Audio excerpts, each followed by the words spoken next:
What happens when the most underestimated person in the room turns out to be the most dangerous? Imagine walking into a place where you know you don't quite fit the picture that people in that room have in their heads. You're not looking for trouble. You're not trying to prove anything. You just need to get something done. That was the case for Monica Traylor on a Saturday afternoon in Springfield, Missouri, when she pushed open the glass door of a local gun shop. The bell above the entrance gave a little ring as she stepped in. Monica wasn't flashy in her appearance.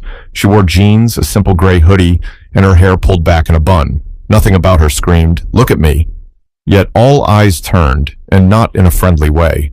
The smell of gun oil and old wood filled the air. Rows of rifles lined the walls. Glass cases displayed handguns, and behind the counter, a tall man in his late 40s adjusted his baseball cap before glancing at her. His smirk came quick, the kind that isn't born out of humor, but something else, dismissal. Monica noticed it right away, but she ignored it. She had trained herself to do that in her years of service. Not everything deserved a reaction. Not everyone earned one. She simply wanted to look at a reliable firearm for home protection. But before she could even take 3 steps inside, 2 men browsing by the counter exchanged words loud enough for her to hear. "Wonder if she even knows which end is which," one muttered. The other chuckled. "Probably just here to take selfies with a pistol." Their laughter carried, thin and sharp, bouncing off the glass cases. Monica kept walking, but a tightness built in her chest. This wasn't new. She'd had people size her up her entire life, whether because she was a woman in spaces men thought they owned, or because she was black in spaces people assumed she didn't belong. She put her hands in her hoodie pocket and kept moving, scanning the shelves. The clerk finally spoke. "Can I help you with something?" His tone was clipped, less like he wanted to help and more like he was challenging her to justify why she was even there. Monica met his eyes for a second, then looked past him to the case of handguns. "Yeah, I'm interested in seeing something compact, reliable. 9mm, preferably." The man raised his eyebrows, almost amused. 9mm, huh? You sure that's not too much for you?" Monica didn't flinch. "I think I'll be fine." One of the men near the counter let out another laugh. "Better watch out, man. She might show you up."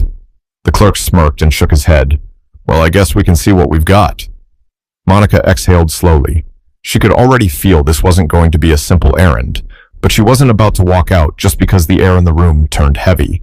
She'd dealt with worse, much worse. In her mind, flashes of long, hot days overseas came back. Dust storms that seemed to scrape the skin right off your face. Nights broken by distant gunfire. Hours spent comforting soldiers who missed home or who had just lost a brother in arms. Those memories were stitched into her. No stranger in a gun store was going to make her crumble. Still, it hurt, and it angered her more than she wanted to admit. Not for herself, but because she knew what it meant.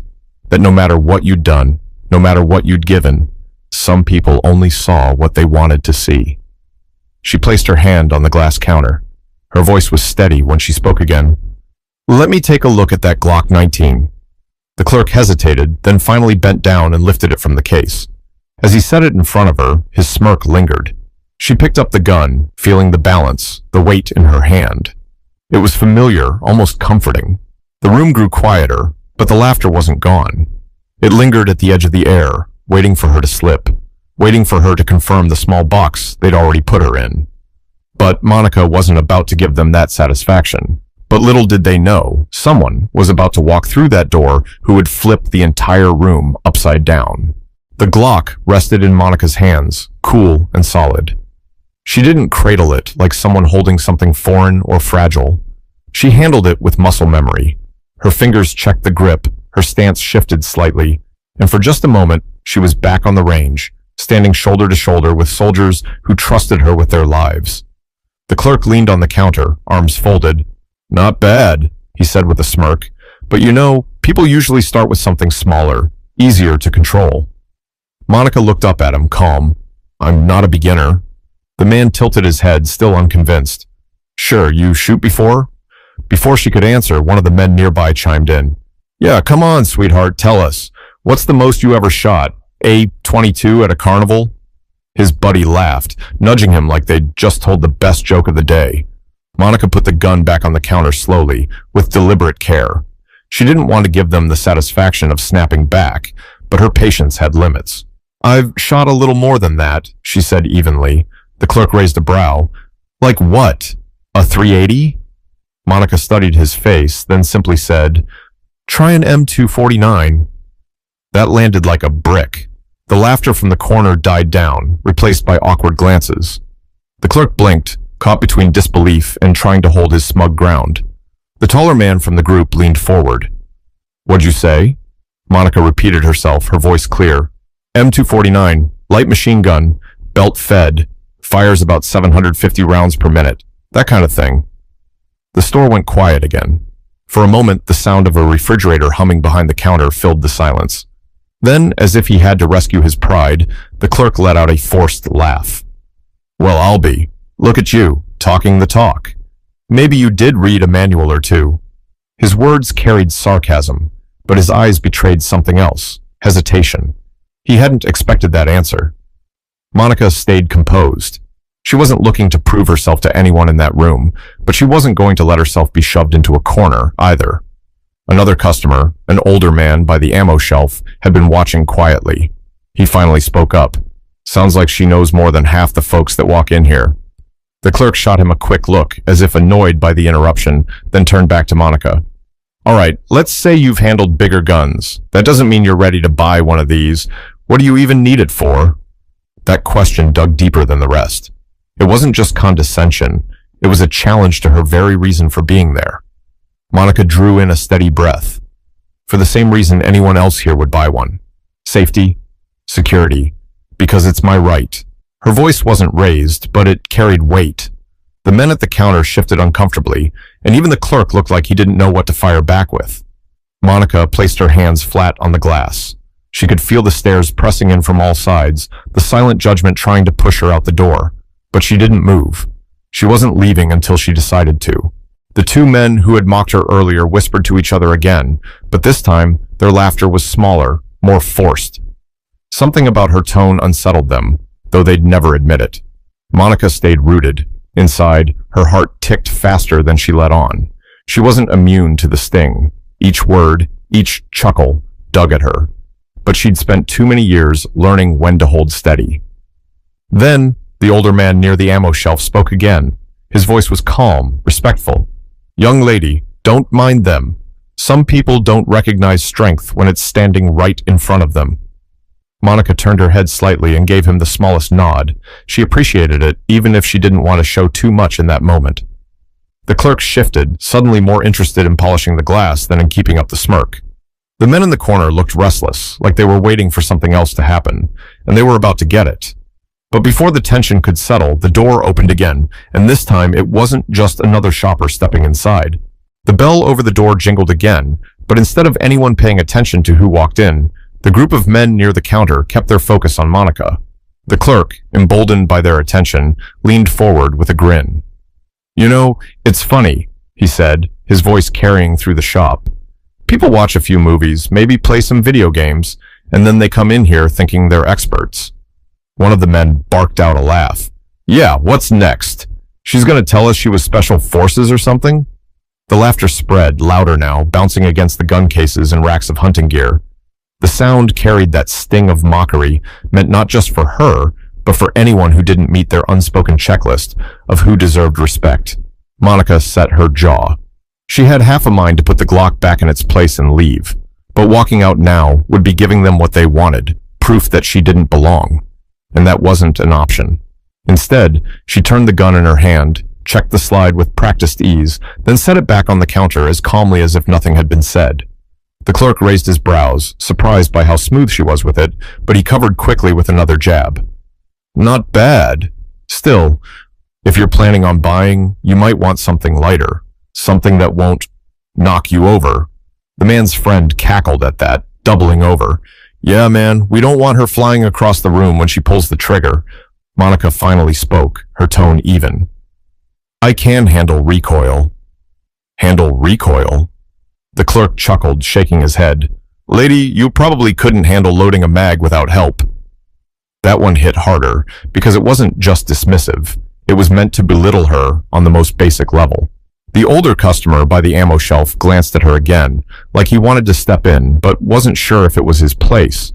His silence said a lot, but his eyes carried sympathy. Monica placed both hands flat on the counter. She leaned just slightly forward, not aggressive, but steady. I don't need anyone's help. Her words cut through the laughter, which dimmed for just a moment. But the men weren't finished. Come on, sweetheart, the taller one said. Why don't you show us? Let's see you rack that slide. Bet you can't do it without struggling. The clerk smirked, clearly entertained. Yeah, why don't you? For Monica, it wasn't about proving herself to them. It wasn't even about pride. It was about refusing to shrink. She picked up the Glock again, checked the chamber, and in one fluid motion, racked the slide with ease. The sound echoed, a clean, sharp click that cut through the smug grins. Silence followed, for a second. Then the shorter man forced a laugh. Well, anyone can do that. Doesn't mean she knows how to use it for real. The clerk jumped in, eager to keep the mockery alive. Yeah, it's one thing to play around in here, but this isn't a toy. This is serious. People get hurt when they don't know what they're doing.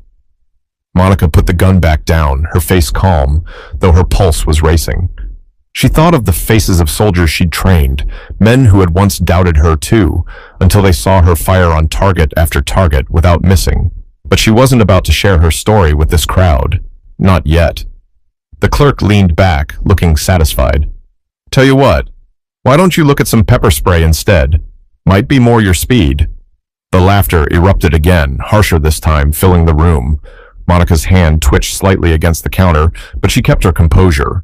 She wasn't here to give them a show. The older man at the ammo shelf finally raised his voice, tired of the nonsense. That's enough. The room shifted. Everyone turned toward him. His voice wasn't loud, but it carried weight. You boys think it's funny to mock somebody you don't even know? Maybe keep your mouths shut and let folks do their business. The clerk frowned. Relax, Tom. We're just joking around. Doesn't sound like a joke, the older man replied. His eyes met Monica's again. Don't let them get under your skin. Monica gave the smallest nod. She appreciated the support, but the damage was done. The air was thick with hostility and mockery, and no amount of calm breathing could erase the sting of being singled out in that way. Her hand brushed against the counter as if grounding herself. She was seconds away from deciding she'd had enough, but before she could make that call, the sound of heavy boots on the floor signaled the arrival of someone whose presence would change everything. The heavy steps echoed against the wooden floor, but the clerk and his friends barely noticed. Their attention was still fixed on Monica, feeding off each other's laughter like wolves circling prey. The clerk leaned closer, lowering his voice, but not enough to keep others from hearing. You can keep pretending all you want. Truth is, this isn't a space for you. People like you come in here trying to prove something, and it never ends well. The taller man chimed in, his grin stretched wide. Yeah, better to leave the heavy lifting to the real shooters, am I right? His friends snorted in agreement, elbowing him. Monica's jaw tightened. She wanted to walk out, to throw the door open and let it slam behind her. But walking out wouldn't stop them from doing this to the next person who looked like her, who didn't fit their narrow view of who belonged. So she stayed put. She leaned forward slightly. Her voice was calm but firm. You don't know a thing about me, and you don't have to. I don't owe you an explanation. The clerk raised his brows. Well, you sure sound like you've got something to hide. Anybody can talk big. Show me some credentials, then maybe I'll believe you. His challenge stung, not because she couldn't meet it, but because he assumed she needed his validation. Monica straightened, her shoulders squaring. I don't have to prove anything to you. The laughter returned, sharp and mocking. The shorter man clapped his hands dramatically. Ooh, she's tough. Watch out, boys, we've got a real warrior in the house. The taller one added, yeah, until she drops that thing and hurts herself. For Monica, it was no longer just about their words. It was about the eyes in the room. Every other customer was watching silently, some with pity, some with discomfort, but none stepping forward except the older man by the ammo shelf. Their silence was almost as loud as the laughter. She remembered nights overseas when her unit doubted her, when every move she made was scrutinized twice as hard. Yet she had outlasted them all, her record speaking louder than any insult. That same fire stirred now, pushing her to stand taller. She picked up the Glock again. Her grip was steady, her motions fluid. She aimed at the back wall, carefully, finger off the trigger, and then lowered it again. She didn't need to say a word. Her actions spoke for themselves, but the clerk chuckled anyway. Nice little show. You practiced that in the mirror? The men roared with laughter again. It was uglier this time, harsher, like they needed to drown out the uncomfortable silence creeping in from the rest of the store. The older man near the ammo shelf shook his head. Pathetic, he muttered, not even hiding his disgust. The clerk spun toward him. Excuse me? I said it's pathetic, the man repeated louder this time. The way you're treating her. I've been in this store for years, and I've never seen a customer mocked like this. You're out of line. The clerk's smirk faltered, but only for a second. Relax, Tom. We're just messing around. No harm done. Tom's voice hardened. You call that harmless? That's not harmless. That's disrespect, and you know it. The two men near the counter shifted uneasily, suddenly less amused. They didn't like being called out, especially not by someone they recognized. Monica took a breath. She was grateful for Tom's words, but she didn't want to be defended like she couldn't stand for herself. She spoke again, her voice cutting through the thick air. I've faced worse than this. You think you're intimidating me? You're not. You're just showing the world what small looks like. That silenced them. Even the clerk, for a moment, had no comeback. The words hung in the air, heavy and sharp. Then, before anyone could respond, the sound of a deep voice rolled across the room. Sergeant Traylor? Everyone turned. The door had barely swung closed behind the man who had just entered. He wore plain clothes, but his bearing was unmistakable. Broad shoulders, upright stance, eyes sharp and commanding. The clerk blinked in confusion. What? The man walked forward with purpose, his boots hitting the floor like a drumbeat. He stopped just a few feet from Monica. Without hesitation, he lifted his hand and gave her a crisp salute. The store froze. But this wasn't just respect. It was recognition. And it was about to shatter everything those men thought they knew. The salute hung in the air, like thunder that refused to fade. Commander Richard Holbrook stood tall, his hand raised with precision and reverence, the kind that wasn't done lightly or as some empty gesture. It carried weight. It carried history. The men who had mocked Monica went silent instantly, their laughter, their smirks, all of it drained away as they tried to make sense of what they were seeing. The clerk's mouth opened, but no words came out. Monica blinked, taken off guard herself. She hadn't expected to see him here, of all places. Slowly, almost reluctantly, she returned the salute, her hands steady even though her heart was pounding. Commander Holbrook, she said softly. His face broke into the faintest smile as he lowered his hand. It's good to see you again, Sergeant. That word, Sergeant, landed like a hammer in the room. The men by the counter exchanged glances, the bravado slipping right out of them. Tom, the older customer, crossed his arms and watched with quiet satisfaction.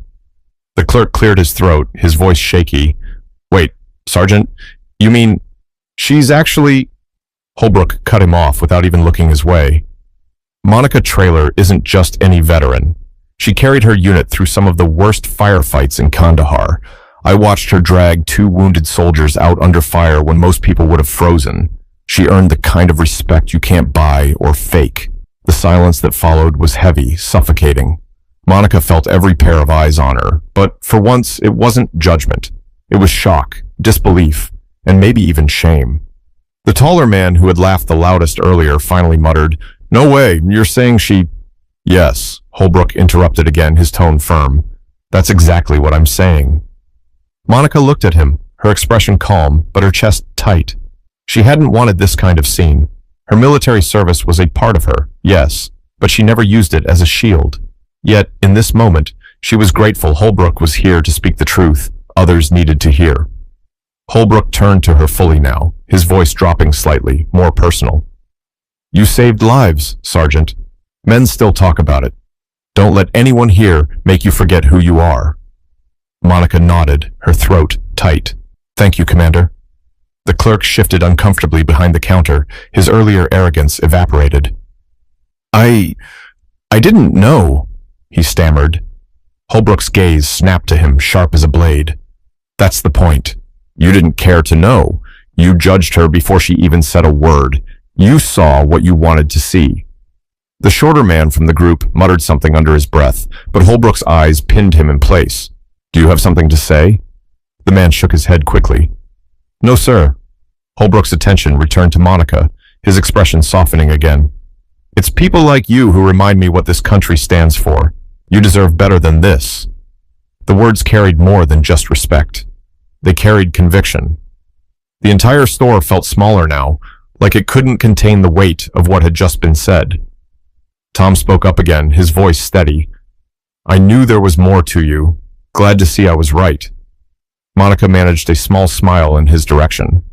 For the first time since stepping foot in the store, she felt something other than anger tightening her chest. She felt seen. But she also knew the moment wasn't just about her. It was about every person who had ever been written off before being given the chance to show who they really were. The clerk rubbed the back of his neck, his face flushed. Look, I didn't mean any disrespect. Holbrook cut him off one last time. Respect isn't something you give only after someone proves themselves to you. It should be the starting point. The room was silent again. The laughter was gone. The mockery was gone. All that remained was the weight of truth, pressing down on everyone who had witnessed the moment. But the real test wasn't over yet. Because what would these men do now that the curtain had been pulled back? The silence after Holbrook's words stretched long. You could have heard a pin drop between the racks of rifles and glass cases of pistols. Nobody laughed anymore.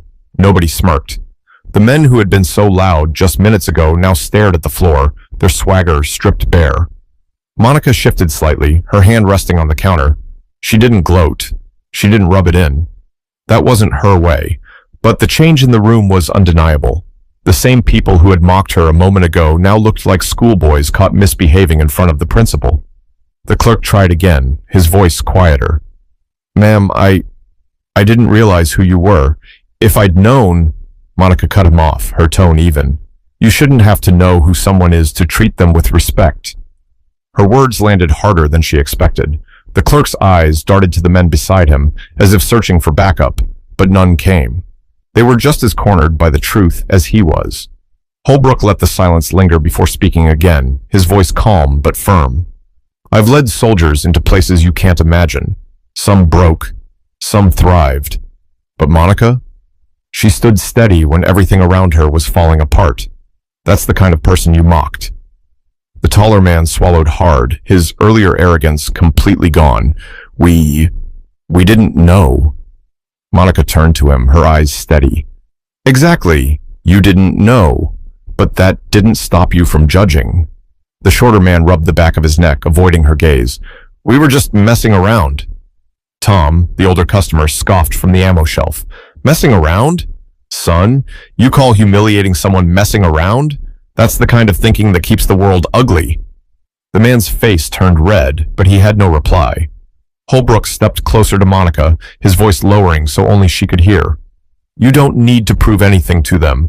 You've already done more than enough. Monica nodded, her voice quiet. I know, but sometimes it's not about me. It's about the next person who walks in here. Holbrook gave her a look that carried both pride and sadness, as if he knew the weight of always having to stand taller than the insults thrown at you. The clerk cleared his throat, desperate to regain some control of the room. Well, if you're serious about buying, we can find you something suitable. Monica looked at him, her face unreadable. I'll decide what's suitable for me. His cheeks flushed again. Of course, ma'am. Whatever you'd like. The shift in tone was obvious to everyone. Gone was the smugness, replaced with a clumsy attempt at politeness. But it wasn't respect. It was fear. Guilt. Monica picked up the Glock once more, turning it in her hands. The weapon hadn't changed, but the way the room looked at her holding it certainly had. Where they once saw a joke, now they saw capability. Where they once saw an outsider, now they saw authority. But for Monica, none of that mattered as much as the truth she'd carried all along. Her worth didn't hinge on their recognition. She had always known who she was. Holbrook finally addressed the room as a whole, his voice steady. Maybe next time, think before you open your mouth. You never know who's standing in front of you, or what they've been through to get here. The words landed like a final verdict. The men nodded awkwardly, mumbling half-hearted agreements, but the shame on their faces said enough. Tom smiled faintly, nodding toward Monica. Seems to me you handled yourself just fine, even without backup. Monica gave a small smile in return. I've had practice. Holbrook chuckled softly, the tension easing just slightly, but he looked around one more time, making sure his message had sunk in. His eyes lingered on the clerk, who quickly busied himself stacking papers that didn't need stacking. For Monica, the room felt different now, not lighter but clearer. The masks had been ripped off, the truth laid bare. She had walked in alone and been treated like she didn't belong. Now, standing tall with Holbrook at her side, she had reminded everyone exactly what belonging looked like. But the story wasn't finished yet. The aftermath of this moment would decide if the lesson truly stuck, or if it would fade the second she walked out the door. The air in the store felt heavy, like everyone was waiting for someone else to make the first move. The clerk finally broke the silence, his voice stumbling. Ma'am, Sergeant, I owe you an apology. His words came slow, awkward, like dragging stones across the floor. I shouldn't have spoken to you that way. None of us should have. The taller man shifted uncomfortably, looking everywhere but at Monica. Yeah, we were out of line? The shorter one muttered. Didn't mean nothing by it, just fooling around. Monica studied their faces. Their words sounded clumsy, but she could hear the cracks in them, the kind that came when shame set in. She wasn't interested in humiliating them further. She just wanted the truth to stick. She rested the Glock back on the counter and said quietly, You don't have to salute me. You don't have to thank me. But you do have to remember that every person who walks in here deserves respect, whether you know their story or not. Tom spoke up from the ammo shelf again, his voice warm but firm. That's the part too many forget. Respect should be the starting point, not the prize you hand out after someone earns it. The men didn't respond. They didn't need to. The silence said enough. Holbrook nodded once, his arms crossing as he looked at them. You should be grateful you learned that lesson today. She had the patience to stand here and show you. Someone else might not have. The clerk swallowed hard. Understood. Monica took one last look around the room. For a second, she thought about her soldiers, the young recruits who once doubted her until they realized she was the one keeping them alive. She thought about her parents, who taught her that dignity wasn't something anyone could give or take away. Then she looked back at Holbrook. Thank you, she said softly. He shook his head. Don't thank me. I just said what needed to be said. You've been proving yourself since the day I met you. Her chest loosened a little at that. For the first time since walking through the door, she felt like she could breathe. Tom walked over, placing a small box of ammo on the counter. On the house, he told her, for the next time you come in here, when the air's not so heavy. Monica smiled faintly. I appreciate that. Holbrook gave her a respectful nod. Keep standing tall, Sergeant. You remind people like me why we wear the uniform. With that, he turned and headed for the door, his presence still filling the room, even as he walked away. The clerk tried one last time to make it right. Ma'am, if you ever need anything from this store, you'll get it. No questions asked. Monica didn't reply. She didn't need to. She simply picked up her bag, walked past the racks of rifles and shelves of ammo, and pushed open the glass door. The bell above her rang again, but this time the sound wasn't mocking. It was freedom.